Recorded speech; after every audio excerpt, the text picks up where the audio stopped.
Hello, awesome students. Welcome to another edition of our remote learning. In this particular video, I'm going to make two separate ones, but in this particular video, we're going to discuss guilt and internal conflict as it appears within Macbeth. Now, previously, we had discussed in other videos about the fair versus foul concept. So we'll do it in a similar fashion where I'm going to present you with textual evidence and that you can utilize in your writing and to sort of add to your notes here. So this video, I'm hoping to keep between 5 and 10 minutes. The next video, I hope to keep to 5-10 minutes, and so on and so forth. Without further ado, let's share our document with you.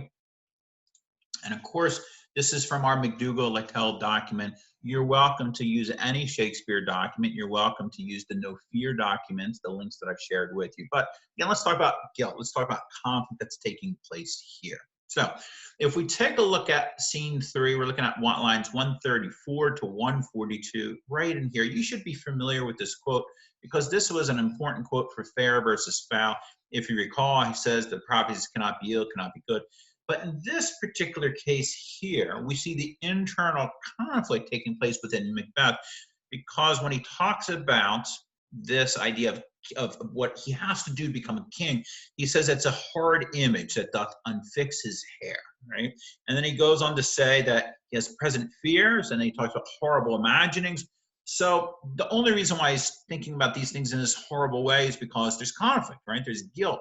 His conscience is pricking him. He does not want to kill Duncan. We know he will, but he doesn't want to do it at all. But let's continue on here. If we take a look here, and we're still in Act 1, of course, we're looking at scene 4, lines 48 to 53. And in this particular moment, this is Macbeth's reaction to Duncan being given the Prince of Malcolm being given the title of the Prince of Cumberland. Macbeth's response is pretty stern here. He's angry, if you will. He says this is a step on which he's got to either fall down or leap over. So he's either got to fall down, like sort of to kneel to him, if you will, or to go over him, you need to kill and to assassinate him. The reason why we bring this up is because he makes it very clear here that his intentions are black and he doesn't want the stars to sort of illuminate them. But later on, this sort of confidence that he has is very direct. I'm thinking about killing not just Duncan, but also Malcolm. It's going to flitter away. And the reason why is because of the internal conflict, the guilt, the conscience that's sort of coming, it's rearing its head against Macbeth. So let's continue on to the next one. And in this case here, it's not Macbeth speaking.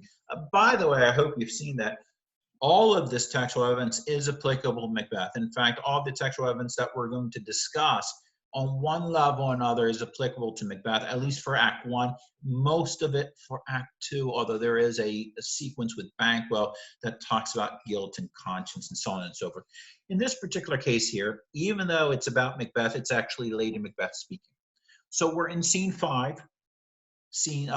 Lines 13 to 15. And if you recall in scene 5, Lady Macbeth has received a letter from Macbeth. And the letter basically reiterates what has already happened in the first few scenes. Macbeth given the promise of the throne and of Malcolm and so on and so forth. And Lady Macbeth is pretty excited.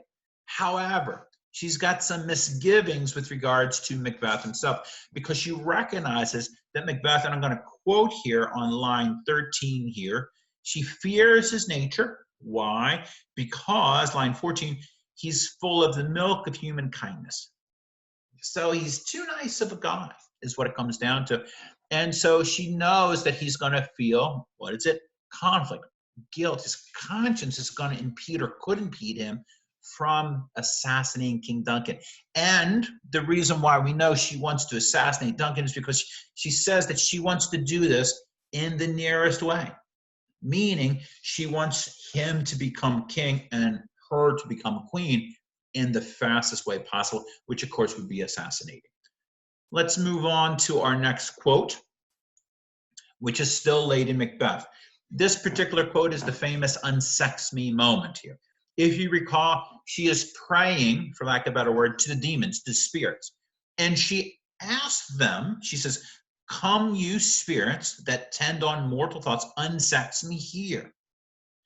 what she is really saying here is that she wants all of her possible kindness, all of her possible internal conflict, the possible guilt she would feel, definitely her conscience, all of those things removed so that she can act in this very evil way. The language again, she says, and this is on lines 37 to 40, we're still in scene 5. Come, you spirits that tend on mortal thoughts, unsex me here and fill me from the crown, the head, to the top full of direct cruelty. So, fill me with cruelty. Don't let me feel any conscience to stop me from assassinating King Duncan. We move on. We are in scene 7. So we're in the final scene here. This particular, at least for Act 1, that is, this particular scene begins with a lengthy soliloquy from Macbeth. And really what he's doing, he's pondering whether he should kill King Duncan. Right? And I didn't highlight everything here, just the first line of scene 7. But really it's from lines 1 to 28 have some value to it. The first portion of the soliloquy, Macbeth is really talking about the consequences of assassinating King Duncan. The consequences on both in heaven and in hell. So he's talking about what could immediately happen to him, like if he's executed for treason, similar to what happened to Thane of Calder, or if his very soul might be in danger if he assassinates him. But then there's something really interesting here, beginning about line, I don't know, 17, where he's talking about King Duncan. He's talking about another reason why maybe he shouldn't assassinate him. And it's simply because King Duncan is a good human being. He goes on to say, Macbeth goes on to say on line 17, hath borne his faculties, it says, actually, let's begin on 16 here. Besides, this Duncan hath borne his faculties so meek, says, hath been so clear in his great office, that his virtues will plead like angels, trumpet-tongued, and so on and so forth. So in essence, what he's saying here is that Duncan's a good human being. He's meek. He's had a great office to the point that it compares it so well that the angels themselves would celebrate him.